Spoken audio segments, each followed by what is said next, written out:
Today, I want to talk to you about the power of pausing. And I actually have 5 steps to really get that thriving energy going through the actual act of pausing instead of doing more.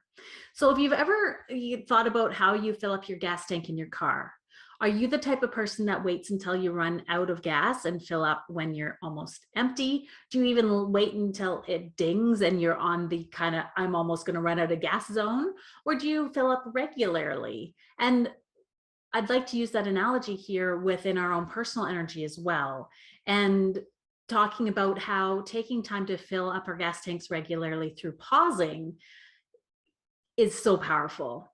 So if you want to hear some of my 5 steps around how to integrate that pausing energy into your regular routine, why it's important, the value of it, and how to do it, then stick around and I'd love to share more with you today.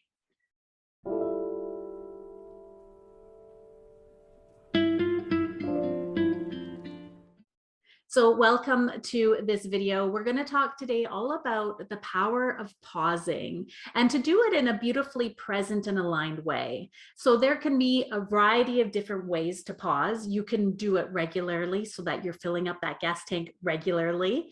You could wait until you run out of energy and then, you get sick, you hurt yourself, something happens in life that forces you to pause. That's the hard way. The easy way is to put in regular pauses throughout your routines and to actually create a lifestyle that allows you to stay at that full gas tank regularly. And that's all the basis around my whole philosophy within the Exhale and Thrive coaching community, is to really look at that exhaling part, that pausing, the reflection part, that internal alignment piece, all of that kind of the stuff that doesn't feel like we're doing anything, and it can be hard to do that. But I've learned again and again that without that piece, that exhaling, that internal pausing time, then you don't have that sustained energy to be out there, to be big and charismatic in your leadership role, to make a powerfully positive impact in everything that you do. So I'm going to be talking to you a little bit around this powerfully pausing energy today. So if you're new here to the Exhale and Thrive community, or you're first here and haven't really got to know me very well yet, I'm Sarah Francescuti. I'm an executive leadership coach, and I'm really focused on my mission, really, is transforming the world through changing how we show up as leaders. Because I know that when we are coming into our day, when we are interacting with our teams, when we're making decisions, when we're leading our organizations, when we're trying to create positive change in our personal life and in our organizations, you can't do that if you're struggling and running on burnout. But the problem is what I see again and again, and I've just recently experienced it myself, which is why this energy of this, theme came to me today, was to really, see how when we are going all the time, there can be this subtle energy of slight anxiety. And it's not necessarily, I'm not talking like big burnout energy here. If you're doing that, if you're feeling that right now, this will still be useful. But what I'm actually wanting to kind of connect into is that subtle energy to where we're slightly getting to be a bit on edge. We're having a bit of a hard time to turn off. This is when we're kind of in that sort of not anxiety mode, but adrenaline mode a little bit. And that kind of adrenaline, that kind of stress, that eustress, the positive stress state, can be valuable. I just came off of a big 2+ month project of building and then running this Global Leadership Summit a few weeks ago now. And so in that, I was experiencing that same sort of experience, feeling of that positive, excited stress. There were a few days where I actually needed to pull back and recharge, but most of it was excited exhilaration energy. And perhaps you can understand that too. There's a real joy and satisfaction in that energized state, that inspired state. And so those of you like me were high achievers, you're visionary, you have a big caring for the world. You want to have a positive impact in everything you do. You're caring for your team. You want to have excellence in everything that you do with your work. You want to take care of your people. You want to make a positive impact. You want to leave an amazing legacy even. And so that's exciting stuff. But what I find is that can slowly erode from being a positive kind of stress and inspirational energy into what can slowly, quietly erode us into that burnout energy. And so I don't want to talk about burnout so much as how to instill this pausing presence into everything that you do. And so I have 5 steps that I want to share with you today that will walk you through how to do that. So I've actually got some notes here. I'm going to refer to it just to make sure that I kind of step through the ideas here that I wanted to share with you.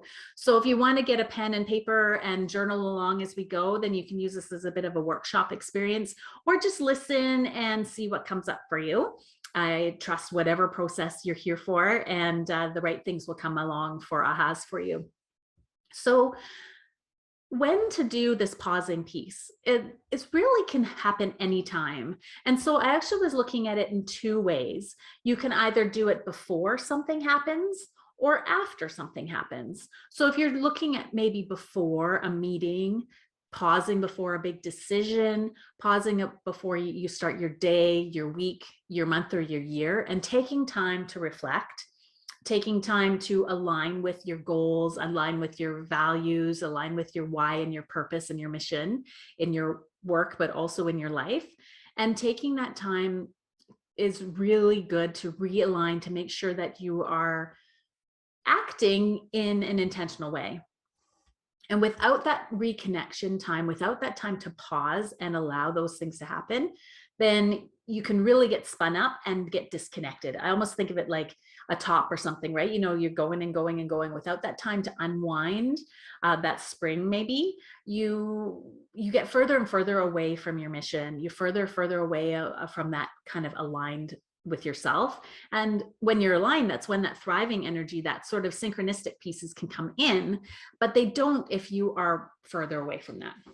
So having a regular routine of connecting quickly, or having a bigger sort of connection time, perhaps it's, you know, once a month or once a quarter, you pull back and you look at your strategic plan, whether that's in your personal business, whether that's, you know, as a CEO or a vice president, regional manager, a new manager, wherever you're at, whatever you're doing, you're running your own business, taking time to connect with the things that are important to you, your goals and your vision are crucial.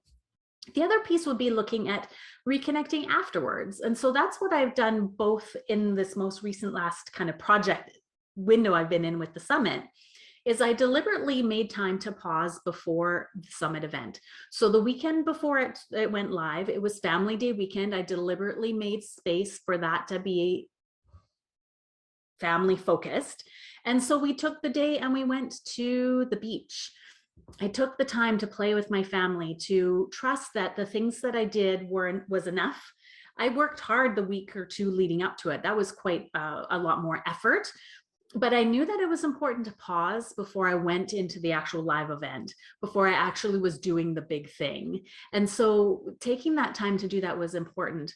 I didn't do other things. I let other things kind of sit to the side, but I prioritized that pausing so that I could go in recharged and energized.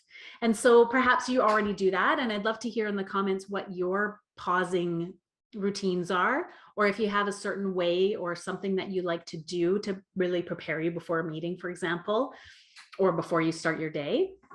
And then what about after? How do you pause after something happens? So for me, the last couple of weeks, I actually didn't put out an email last week, other than I shared with you the bonus training from the week prior. But part of that was sharing it for the people that hadn't seen it, but also it was allowing me to have some pausing energy myself. And so I shared a resource that was already created, but I also, in doing that, gave myself a little bit of a break at the same time to give me time to recharge from that big event.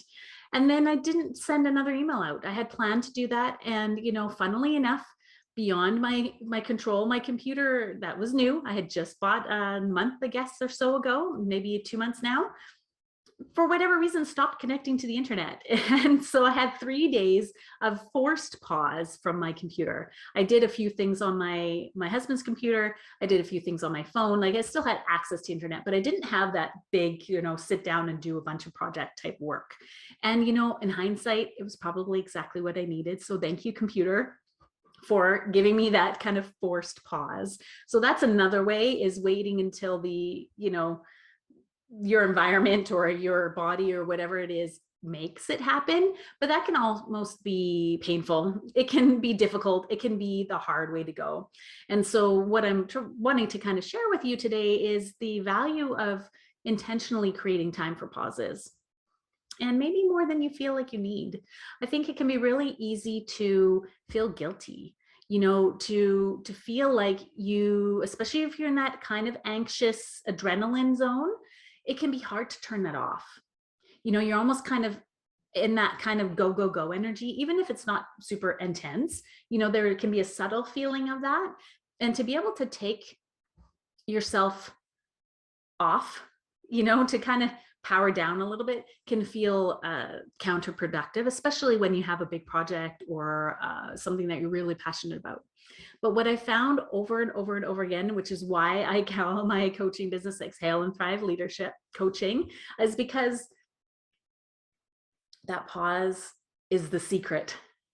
I see the number one secret. If you bring anything into how you approach your day, how you approach your mindset, your leadership, your lifestyle, all of that pausing energy can be powerful. So I think that's enough of that. I think you get the point. So, but why? And so I've already mentioned that a little bit already. So the first step will be when do you find pausing is important? The second step is around why it's important. And so that's really about realigning to your values, your purpose, your mission, your why, and really allowing yourself that time to reconnect to your vision and your purpose. And so it's actually found in studies that the brain actually goes into more of a creative mode when you are doing non-work activities. So I don't remember what the term is right now, but it was basically the idea of washing dishes or going for a walk or something where you weren't physically like thinking through that task. It was more kind of creative pause. The idea around that is that you're letting your subconscious kind of process things in the background, but you're giving your kind of immediate conscious awareness a break. And so the two things you can see that will happen there. The conscious awareness part gets rest, but the subconscious part is doing some really cool things, and it can come up with more resolutions than you would necessarily come up with on your own. And so I find this can be really powerful. I especially find that happens when I do things like getting out of my regular environment, whether it's to go to somewhere in nature or to go on a holiday or to, just get out of town or go to a new coffee shop or something new or something different. Or it can be like a repetitive task like gardening or cleaning or those types of things where your physical body is active, but your mental mind isn't. And so that can be really recharging as well. And that then allows you to not only reconnect to your purpose and your passion, but also allows these innovative ideas to come in. This creative space can really happen when you're not kind of trying to steer the bus. You can make connections and you can be inspired by whatever it is around you in your environment or something that you're doing because you're not controlling the situation. So it can be really powerful. And that really helps you reconnect with that visionary, strategic, big thinking, innovative, creative leader that you are, because you're allowing yourself that time and that space to let that kind of almost subtle, it can be subtle energy, that creative space, right? To allow that time to speak to you, to allow yourself time to calm down and to hear it. And it sometimes can take a while to get there if you've spun your little spring up too hard, and it takes a while to unspin. So if you've ever meditated before, you may recognize this sort of experience where, you sit down to meditate and all you can do is think about all of the things on your to-do list. And maybe, at almost the end of the session, you might get a moment of pause or quiet. Maybe not at all. If you've never meditated, then maybe this doesn't sound familiar, but the idea is what I found in teaching meditation over the years and meditating for myself as well for over a decade was really that our minds get spun up and our minds are made to keep us safe and kind of watch out for things, right? And to keep track of stuff. But if we don't let them unwind, then we never get to that quiet, pausing, recharging, creative energy space. So the opportunity to pause regularly will help you unwind that spring regularly and get to that kind of more open and visionary state that you want to be in. So I could totally talk about this for hours. So, but I'll move on to point number 3. And the step is really around how. So how do you pause powerfully? And it can be really as simple as pausing for a 5-second breath or 2 or 3, 5 breaths, even 1 breath, even before a meeting or before you come home for the day, or when you're at a stoplight or standing in a grocery store or waiting for something to warm up in the microwave. It can be any moment. It can be even in an actual conversation. You can take a moment to pause and to just breathe. Or it can be 5 minutes of a nice walk outside or drinking a cup of tea or coffee. It could be 5 hours where you unplug on the weekend and go to the beach like I did the other day, or you turn off all of your electronics and you enjoy baking something, or go out for an exercise or a run or a walk or explore somewhere new, taking 5 hours to disconnect. Or maybe it's 5 days and you're actually giving yourself a full vacation. So I actually think of these as sort of different levels of recharge time. And we need the small ones regularly throughout our day. And then, the bigger ones will happen maybe less frequently. So the how would be finding what your needs are. And it may change day to day. One day you may not need very much and you stay aligned and you're doing great. And another day something may be going on in your personal or your work life and you need a lot more to stay aligned and inspired and connected. And so the idea around what I like to share in my coaching and this whole sort of philosophy of exhale and thriving is to recognize that we're not the same every day. As much as I would love to be a bit of a robot and be able to just say, this is what I need and this is how to do it. But, honestly, it's more of an art, more of playing music or dancing and going with the flow of it. And that's where the joy can really come in, when you're able to do what you need every day and to be able to find that thriving state so much more regularly. So then the fourth piece is really, what's the point of this? What's the outcome? The fourth step would be really looking at, why do you think this is important to you? So I know for me, when I am pausing more regularly, when I take time like I did recently, just this past weekend, I actually went to a spa. I went to a Nordic spa here in Victoria. They just opened, with one of my good girlfriends. And we spent, I think it was 2 hours sitting in the sauna, going in the crazy cold pool, and then having some time to just unwind and relax. And that was lovely because we were sort of doing something kind of, but mostly it was pausing. And I found myself coming away feeling energized and calm and relaxed and inspired. Of course, you can imagine the inspiration and creativity that was coming from that. And then that evening, we had our first babysitter so far since my daughter was born almost 2 years ago. And we actually went out for dinner. And so that, getting unplugged from my day to day, having this wonderful social connection with my husband and some really good friends, getting some beautiful meal and just enjoying the evening was amazing. And so I found myself feeling so inspired after that. And like I was reconnected to my visions for my life, my business, my day job, all of these things, my director role, all of that stuff, my parenting, all of it. It all came much more clear. And I could actually felt like I was seeing further than I had before into what I would love to create. And so that was really exciting. And that's why I wanted to bring this topic to you all today, because it was so timely for me and what's going on in my life lately. And so if it is for me, I figure it's probably valuable for you as well. So the fifth step would really be about the next steps here. So how do you take what we've talked about today and apply it? So the first step would be giving yourself permission to pause. Knowing that, trusting that taking the time will give you 10 times more energy, 10 times more clarity, 10 times better decision making than you would have had you not paused. So first of all is giving yourself permission and trusting that it's going to be worth it. Then the other piece would be around creating regular moments, a habit or routine that allows you to do this. So I get teased a lot around here of making tea and not drinking it. But honestly, as I think about it, the act of making tea is an opportunity for pausing. It gives me a break from my work. I am just thinking about the tea for a little bit. And honestly, whether I drink it or I don't, it's made its impact on me already. Drinking it would obviously extend that whole experience, but the power of the pause is in the actual making of the tea. So maybe it's just making tea every day, or maybe it is taking a few minutes in the afternoons when your energy tends to dip and giving yourself a little hand massage, or doing a little bit of stretching, or something like that. It doesn't have to be big, and it doesn't have to take all day to make a difference. Meditation, I'd say, would probably be one of the most powerful things you can do. Getting out in nature, exercising, breathing, all of these things can really help physiologically soothe the body and help you reset as well.